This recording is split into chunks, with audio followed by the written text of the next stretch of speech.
इंकलाब इंकलाब इंकलाब। प्यारे दोस्तों नमस्कार। देखो भाई, जब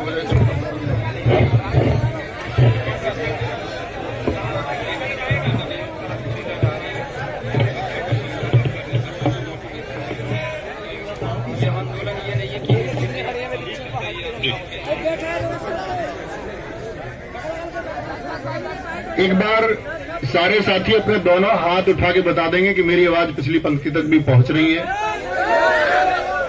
तो भाई हम सब लोग यहां आए, एक ही मांग, यूपी पुलिस कांस्टेबल री एग्जाम।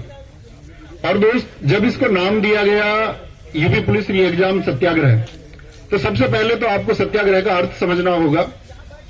आप लोगों को यह जानना होगा कि जो आग्रह आप सब यहां करने वाले हैं वो सच में सत्य के लिए है या असत्य के लिए है। तो एक बार बताएंगे, ये सत्य के लिए है कि असत्य के लिए है?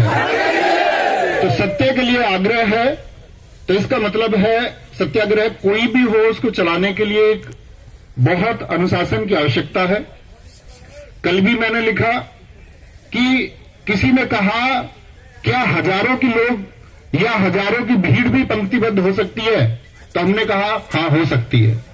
तो सबसे पहले तो इसका एक सर्वश्रेष्ठ नमूना हम यही दिखाएंगे कि अभी आपके सामने जो पहला छात्र बैठा हुआ है उसके पीछे सब पंक्तिबद्ध हो जाएंगे, पहले छात्र के पीछे, ताकि बीच में एक पंक्ति रहे कि आपको किसी को पीछे से निकल के आगे आना है तो वो आगे आ पाए, और आगे से निकल के किसी को पीछे जाना है तो वो जा पाए।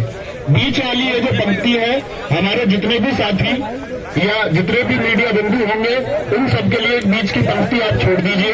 बीच में लगभग 2 से 3 फीट का एक रास्ता छोड़ दीजिए। प्यारे भाई, आप सब लोगों से हाथ जोड़ कर रिक्वेस्ट है, बीच वाली पंक्ति छोड़ देंगे और सब लोग एक दूसरे के सिर से सिर मिला के बैठेंगे। देखो भाई, ऐसा नहीं है कि आप लोगों को आज ही बैठना है, ऐसा नहीं हो सकता कि आपको आज और कल बैठना है। हो सकता है आपको 10 दिन बैठना हो, तो अनुशासन और व्यवस्था से बैठ पाएंगे तो ही ये संभव हो पाएगा। बीच वाली पंक्ति अभी भी खाली नहीं हुई है, तो जिस तरह यदि आप हमारी बात नहीं मानेंगे तो मुझे नहीं लगता कि आप किसी की बात भी मानोगे, और किसी की बात नहीं मानोगे तो कुछ होने वाला है नहीं। भाई, मैं अपनी भाषा में बोलूं, मफलर बांधे बैठा, साइड में क्यों ना हो, ये बीच वाली लाइन छोड़ दो प्लीज। ऐसा कुछ नहीं है भाई, आप आगे बैठेंगे तो आपकी कोई प्रेजेंस जाएगी, उसका कोई अर्थ नहीं है, क्योंकि सब लोगों की एक ही डिमांड है कि परीक्षा फिर से होनी चाहिए। और परीक्षा फिर से क्यों होनी चाहिए? परीक्षा फिर से इसलिए होनी चाहिए क्योंकि लाखों करोड़ों लोगों के सपनों को रौंदा गया है और खुले आम रौंदा गया है। घंटे पहले परीक्षा देके, घंटे पहले प्रश्न पत्र देके उन सारे छात्रों को जिन्होंने 4 वर्षों तक निरंतर मेहनत की, ऐसे बहुत सारे छात्र उस रेस में उनसे आगे निकल गए जिनको 4 घंटे पहले पेपर मिल गया।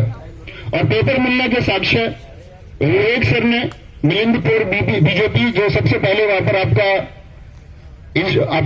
ट्विटर पर उन्होंने शेयर किया, विवेक सर ने सबसे पहले आप लोगों को इसके बारे में अपडेट किया। अरुण सर्वजनिक उन्होंने अपने टेलीग्राम पर अपडेट किया। तो ये सब साक्ष्य हैं और ये बात आप सब लोग जानते होंगे, और गवर्नमेंट को, मीडिया को भी जानने का प्रयास करना चाहिए कि यूपी कांस्टेबल के अभ्यर्थी तो छोड़िए, ये पेपर मिठाई की तरह उन सबके पास भी पहुंचा है जिन्होंने यूपी पुलिस के लिए अप्लाई तक नहीं किया। मानते हो इस बात को? ये पेपर हम पढ़ाने वाले अध्यापकों तक भी पहुंचा है और गांव देहात के एक अनपढ़ व्यक्ति तक भी ये पेपर पहुंचा है जिसका पेपर से कोई वास्ता नहीं है।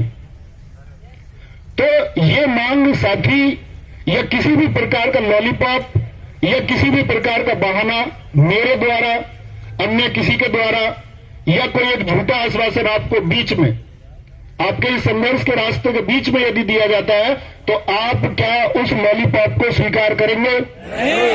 हमको इसके लिए मांग तब तक बरकरार रखनी है जब तक एक ऑफिशियल स्टेटमेंट आपका भर्ती बोर्ड की साइट पर या गवर्नमेंट के द्वारा या किसी जो पीठासीन व्यक्ति है उनके द्वारा कोई स्टेटमेंट आए और एक आश्वासन दिया जाए कि हां, ये मानना पड़ेगा कि भर्ती में धांधली हुई है, और धांधली नहीं, ये अत्याचार हुआ है। एक छात्र जिसके सपने हैं